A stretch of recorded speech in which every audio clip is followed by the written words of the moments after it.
नमो अरिहन्ताणं नमो सिद्धाणं नमो आयर्याणं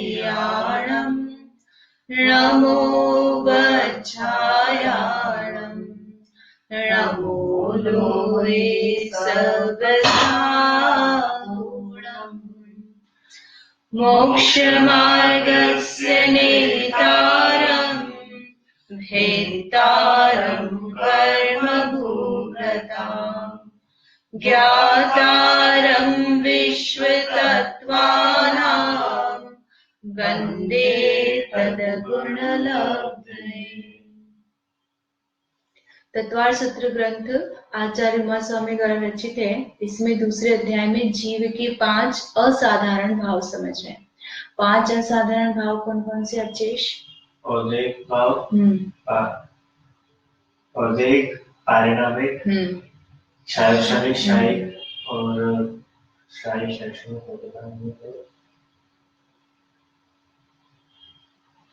औद्योगिक, पारिणामिक, शायिक, शैक्षणिक, औक्षणिक। औक्षणिक सबसे पहले, औक्षणिक, शायिक, शैक्षणिक, औद्योगिक, पारिणामिक। बराबर। ये 5 असाधारण भाव है। इनमें से चौथे नंबर का औद्योगिक भाव समझ रहे हैं। औद्योगिक भाव कितने प्रकार के बताए? 21 प्रकार के बताए। तो औद्योगिक भाव का मतलब क्या है कि जैसे जो गंदा पानी है वो गंदा ही है, उसमें बाहर से मिट्टी आकर मिल गई है। पानी का स्वभाव गंदा नहीं है, लेकिन मिट्टी के कारण से वह गंदा है। उसमें कुछ नहीं करा, वैसे की वैसे उसका उपयोग कर रहे हैं। तो इसी प्रकार से जीव का स्वभाव तो निर्मल है, लेकिन कर्म के उदय के कारण से उसके जो परिणाम है, अवस्था है, पर्याय है, परिणमन है, उसमें मलिनता है ना, उसको कहते हैं विभाव परिणमन। तो कर्म का उदय बाहर में निमित्त बना, और विकार कहाँ आया? जीव में स्वयं में आया। जीव में स्वयं में विपरीत परिणमन हुआ। जैसे मिथ्यात्व का उदय कहा, तो मिथ्यात्व तो कर्म है, लेकिन जीव ने स्वयं विपरीत श्रद्धान किया, उल्टी मान्यता की, इस शरीर को अपना मान लिया कि यह ही मैं हूं। इस प्रकार स्वभाव तो क्या, वास्तव में जीव ने स्वयं को स्वरूप से माने, लेकिन मिथ्यात्व के उदय से अपने आप को क्या मान लिया? यह शरीर में है। ऐसा विपरीत परिणमन, तो यह जो है यह मलिन परिणाम है, आत्मा का स्वभाव नहीं है। तो इसे कहा औदैहिक भाव। औदैहिक भाव में अपेक्षा किसकी लगाई है? कर्म के उदय की अपेक्षा लगाई है, लेकिन भाव किसका लेना है? जीव का। क्योंकि जीव के भाव देख रहे हैं ना, जीव की पहचान कर रहे हैं, जीव में किस किस प्रकार का परिणमन पाया जाता है। यदि जीव को हमें देखना है तो किस किस रूप में, कैसे कैसे भाव वाला जीव पाया जाता है। तो कर्म के उदय में जीव का परिणमन, कर्मोदय, जिस जिस कर्म का उदय है वैसा वैसा हो रहा है, तो उसे कहेंगे औदैहिक भाव। यहाँ पे डेफिनेशन में क्या लिखा है? कर्मों के फलदान का सामर्थ्य प्रकट होना, यानी उसमें जैसी शक्ति पड़ी थी उस शक्ति का जीव उस रूप से परिणमन होना, वैसा फल जीव में होना, उसे कहा उदय। और उस उदय में जो जीव का परिणाम है उसको औदैहिक भाव कहा। ठीक है, तो इस तरह से औदैहिक भाव है। 21 प्रकार का औदैहिक भाव बताया। तो ये 21 प्रकार कौन कौन से हैं?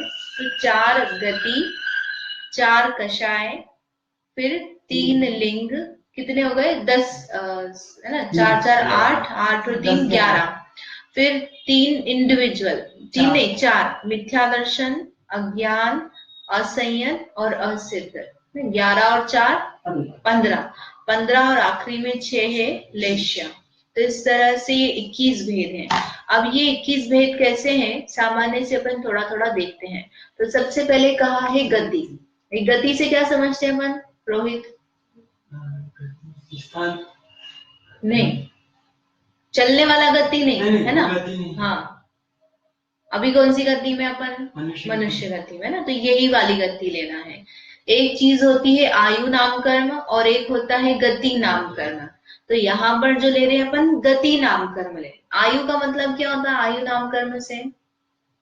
वो उस पर्याय में जितने टाइम तक रहेगा। जैसे कि 70 साल है तो मनुष्य पर्याय में 70 वर्ष तक रहेगा। ये 70 वर्ष तक रहना वह आयु नाम कर्म के उदय से है। तो मनुष्य की 70 वर्ष की आयु, इस प्रकार से जो कर्म बंधा वो क्या हो गया, मनुष्यायु नाम कर्म। ठीक है।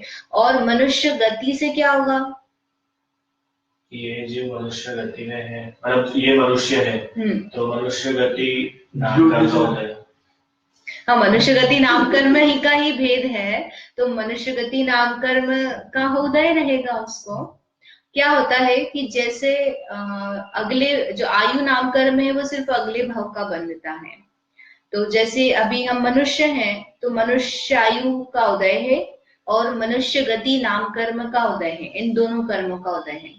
और हम जब नेक्स्ट भाव का बांधेंगे तो उसमें क्या बनता है, आयु बंधेगी। तो कैसी बनी, मान लो देव आयु बंधी।